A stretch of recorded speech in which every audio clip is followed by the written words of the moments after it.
Hola a todos, ¿cómo están? Buenas noches desde el Callao, Perú. Un saludo para todos los amigos que están ahí en Italia. Mi nombre es Pamela Medina y en esta oportunidad les voy a acompañar de manera virtual con la intervención en este Congreso de Peronistas que se está desarrollando en Firenze. El nombre de mi presentación que voy a compartir a continuación es Viento de vocales o la verbovisualidad en la poesía de Javier Sologuren.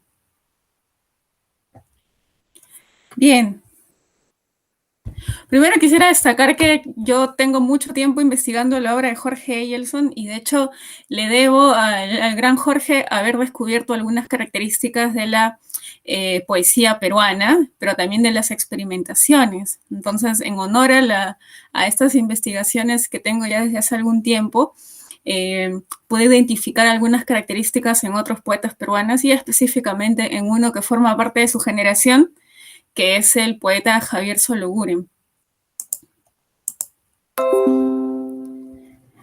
En los estudios sobre poesía peruana del siglo XX, cada vez es más necesario explorar formas poéticas no canónicas de creación, que si bien han sido visitadas por diversos autores, han sido marginadas por la crítica oficial. En ese sentido, el descubrimiento de esta antología que ustedes observan de 1978, realizada por César Toro Montalvo, denominada Poesía Visual Peruana, plantea fijar nuestra atención en piezas en las que el verbo se hace visual o lo visual se hace verbo. De hecho, al aproximarnos con un zoom, observamos a dos autores que reconocemos como integrantes de la generación del 50, Jorge Eyelson y Javier Sologuren. Jorge Eyelson y Sologuren. Con los poemas Estrellas de 1960 y Origami, que es muy probable que la fecha sea del 78. Como sabemos, Jorge Eyelson y Javier Sologuren forman parte de la denominada generación del 50, grupo de poetas, además de narradores, a los que se les atribuye una influencia directa de Whitman, Pound, Thomas Eliot, Ungaretti, Breton, Valery, Rilke, pero también Vallejo, Eguren, Adán, Moro u Oquendo de Amat. Dimensiones cosmopolitas y nacionales enfocados en la depuración lírica. De hecho, son estas características las que los contraponen a los denominados poetas sociales o del pueblo como Gustavo Valcárcel o Mario Florián, que por oposición no son puros, sino contaminados de las marcas sociales. Con el paso del tiempo, este tipo de enfoques se muestran superados. Sin embargo, la categorización generacional sigue siendo el intento por cerrar un cajón desastre con un mismo broche.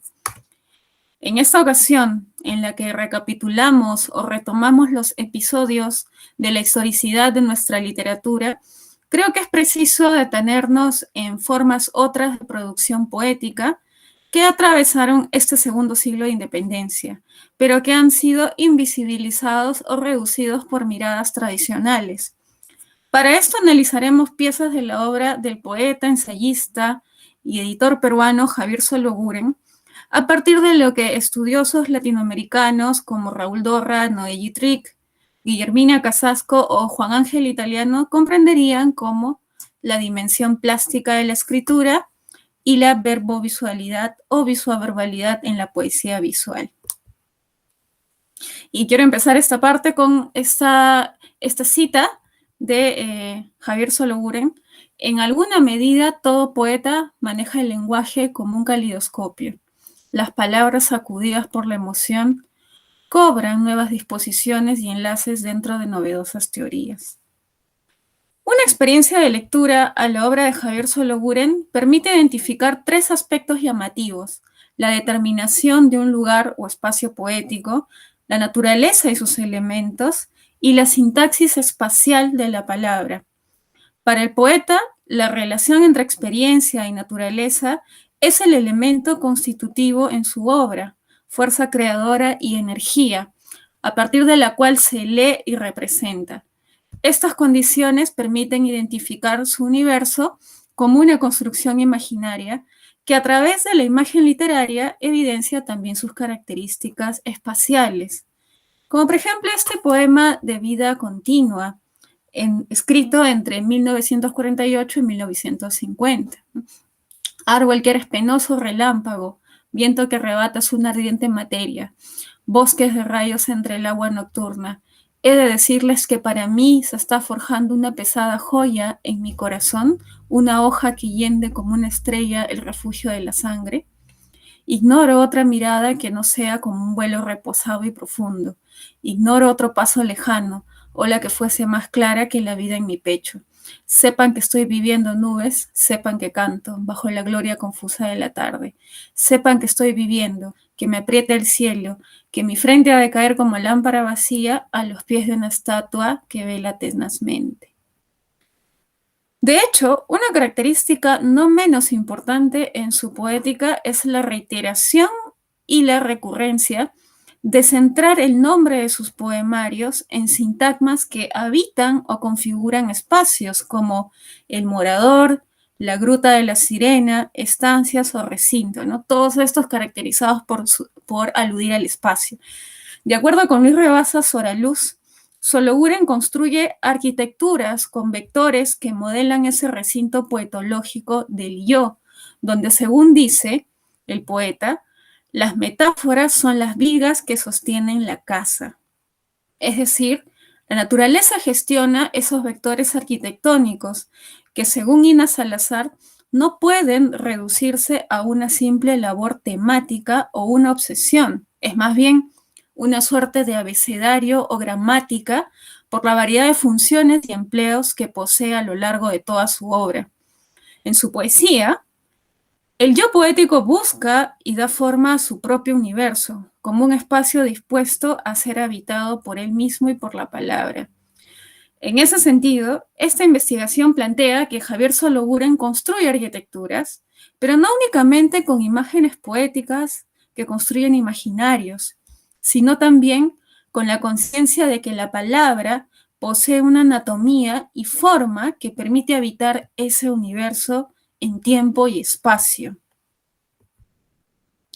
Para comprender esta práctica, es oportuno recordar que Javier Sologuren también trabajó la palabra como ensayista, traductor y editor e impresor del proyecto editorial de fines del 50, La Rama Florida. De hecho, ahí observamos una imagen donde él está con su tarjetero, que imprimía obras en cierto tamaño.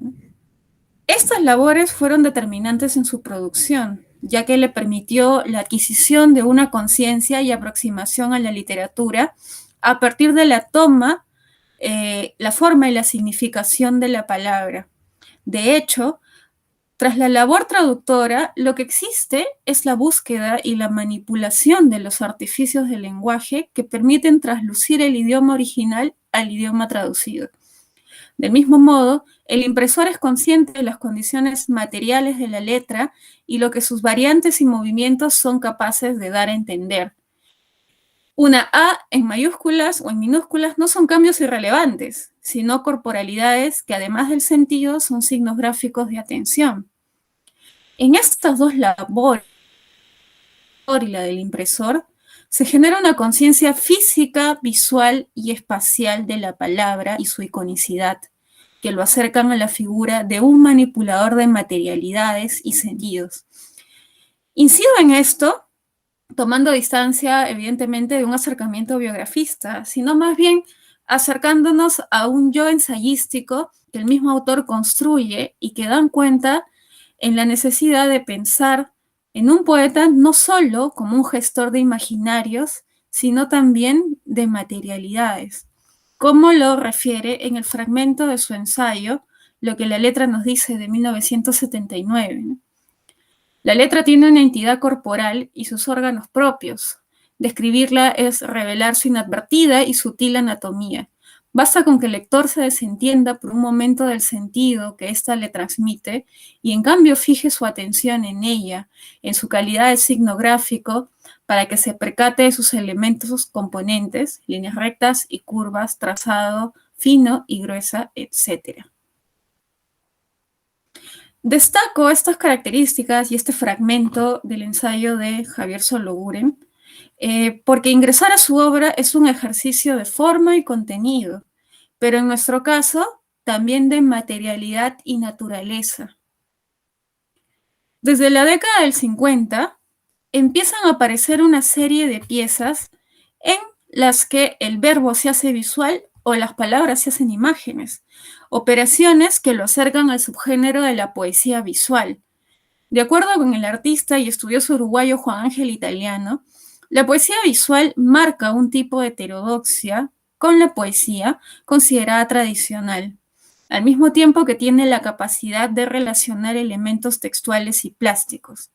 A la combinación del verbo con lo visual en distintos grados, Italiano lo identifica como visuaverbalidad, pero a la operación de palabra escrita visualizada que desestructura su eje tradicional la denomina verbovisualidad. En las piezas visuales de Sologuren, la palabra escrita construye una sintaxis espacial, pero también juega a romper con la linealidad del signo lingüístico. Sin embargo, estas no se alinean necesariamente a las palabras en libertad de Marinetti, que lo acercan a una vanguardia experimental, sino parecen ser más cercanos a un nivel de concretismo que ha reconocido el tenor físico de la palabra y su doble evocación material e imaginario, como materia prima en la arquitectura de ese lugar poético que buscaba construir desde la gramática de la naturaleza. Uno de estos procedimientos es lo que ocurre entre 1951 y 1956 en Otoño en Dechas, colección en la que destaca la pieza con forma de cono invertido, Endechas, que según la crítica, específicamente Ana Sonsini, lo acerca a una oriflama. Al leer su interior, las palabras apuntan hacia un tono de pesadumbre y soledad. A la puerta de una ciudad llamaba unos pájaros negros de extramuros, terrenos dilatados en la muerte, zanja abierta, sin agua ni cielo, el sol retirándose en secreto, la torre del ensueño, más allá, torre del deseo.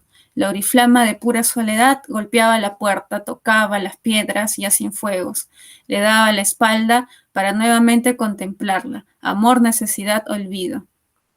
A fondo conmigo, morir lejos sin sol. Muy bien.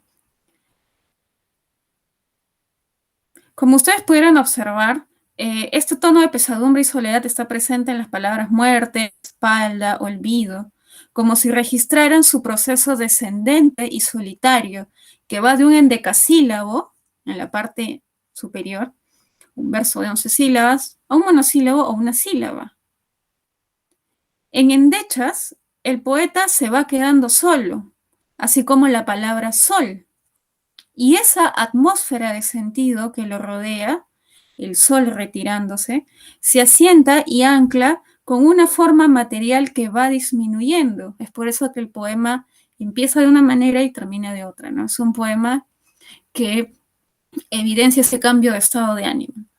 En las piezas visuales de Sologuren, la palabra no arremete ni escamotea, como en las de Eyelson. Si ustedes recuerdan, poesía en forma de pájaro es algo que yo he denominado, ¿no? Contiene una operación que yo he denominado caligrama deshecho, porque precisamente el texto intestino escamotea al ave que representa, ¿no? Sin embargo, las piezas de Sologuren no tienen esta condición.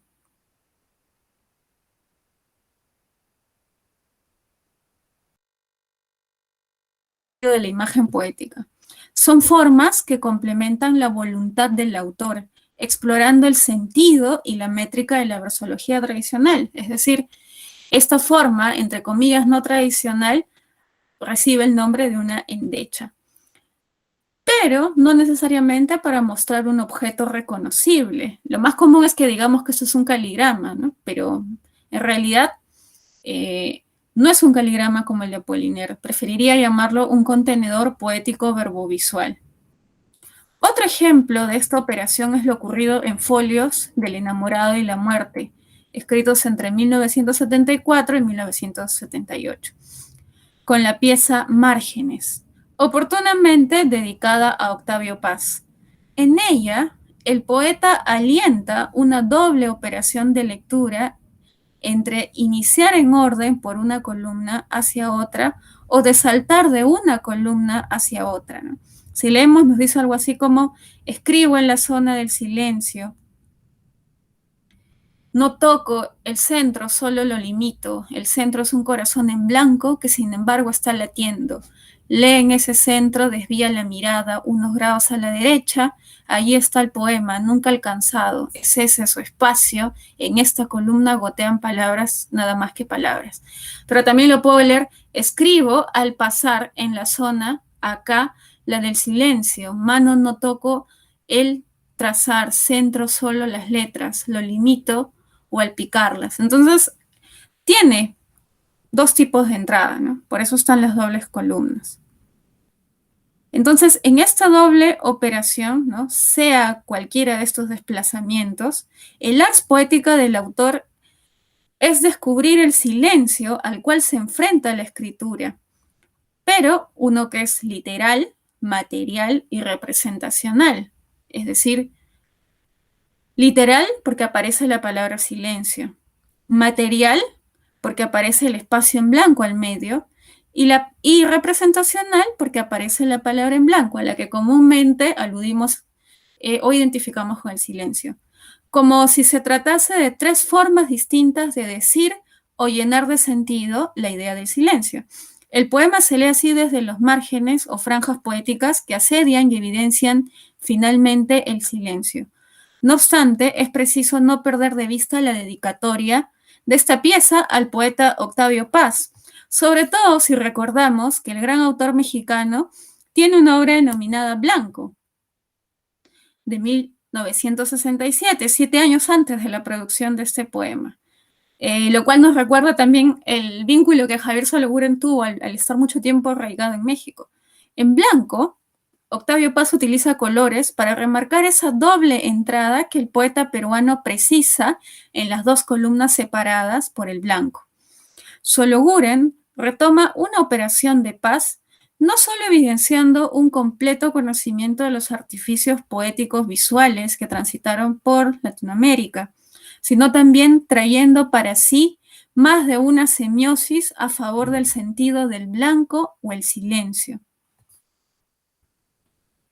Un tercer ejemplo de las verbovisualidades de Javier Sologuren es lo que ocurre en el libro de 1977, Corola Parva, precisamente impreso en México. De entrada, el título ya es un homenaje y el retorno al tópico que descubrimos inicialmente en la obra del autor, el poder creador de la naturaleza. En ese poemario, la cantidad de operaciones visuales es llamativa, pero es necesario destacar dos. La primera es la relacionada al poema Viento de Vocales. El poeta de Corola Parva viaja y contempla la naturaleza mientras piensa y plantea estos devenires en la página en blanco. Es lo que considero un ars poética de esto que tanto me ha llamado la atención en lo que hace y lo que Ina Salazar entiende como captar en la palabra poética para sí la existencia dinámica de la naturaleza. En Viento de Vocales, por ejemplo, el sonido del espacio se halla atomizado y capturado en el espacio en blanco. Es la forma más clara de reconocer el movimiento y la dinámica sonora y visual de esa naturaleza que inunda los adentros del poeta, pero también de darle movimiento a la anatomía de la letra a partir de la ruptura de la sintaxis lineal. En el largo recorrido de esta obra, a través de operaciones verbovisuales, el yo poético se entrelaza con el yo impresor en la construcción de esa arquitectura imaginaria y ahora visual y consciente de su materialidad, entre la flor y el papel, las aves y la tinta, confundiéndose entre lo literal y simbólico de la homografía entre hoja y hoja. El espacio o recinto poético en el que el poeta mora está construido por lo que la palabra dice, pero también por lo que la palabra hace. Por ejemplo, si nosotros observamos esa conjunción entre estos dos yo, el yo poético y el yo impresor, Esta pieza de Corola Parva también es interesante, ¿no? Voy a mirarme al revés de esta hoja, que justo está en dos carillas. Otro caso de estos es el carácter zen de su yo poético, que en esta morada, la de Corola Parva, nos obliga a sentarnos con él y detener nuestro viaje, una forma de intermedio al trayecto en el que la página continúa capturando un movimiento de la naturaleza a través del vuelo de las aves. ¿Acaso similar o al impuesto por Carlos Oquendo de Amat en 5 metros de poemas de 1927 con sus 10 minutos de intermedio? La diagonal de la pieza nuevamente señala un movimiento, ¿no? En este caso, los pájaros emigran, los pájaros emigran, los pájaros emigran. Este movimiento son las palabras asimilando esa dinámica de la naturaleza. Muy bien. Por lo expuesto, consideramos relevante destacar algunas conclusiones y con esto termino. Creo necesario revisar en la tradición poética peruana las prácticas poéticas visitadas por autores indistintamente de las determinaciones generacionales, como las que emplean visualverbalidades o verbovisualidades del subgénero de la poesía visual, y romper con el paraguas vanguardista que suele homogenizar estas piezas desconociendo determinaciones materiales y mediales. Desde esta perspectiva, Javier Sologuren transita por ese subgénero a partir de un yo consciente de las condiciones materiales de la palabra y anatomías de la letra, sobre todo de ver la página como un espacio que construye imágenes poéticas desde lo imaginario y lo físico. El poeta es así un gestor de contenidos y gestor de materialidades como Mallarmé en A Cop de Dé o Un golpe de dados jamás abolirá el azar. Para este sería inevitable relegar la mirada impresor y editor, que subyace a todo poeta frente a la hoja en blanco, que es precisamente la lección que nos dio Mallarmé, ¿no? En esta se lee, se construye y se refleja. Sologuren construye arquitecturas que emplean una gramática visual de la naturaleza y del espacio. La semiosis de una sintaxis espacial como recursos que se ganan para la imagen poética de la casa cuyas vigas son las metáforas y en la cual todo comunica multimodalmente. Esto quiere decir que en su poética, de algún modo y siempre, la realidad está aflorando en la palabra y la letra. Bien, bueno, con esto me gustaría terminar y espero que la intervención pueda despertar algunos diálogos entre el público y entre los que van a ver esta ponencia. Les agradezco mucho y reitero otra vez saludos para todos. Gracias.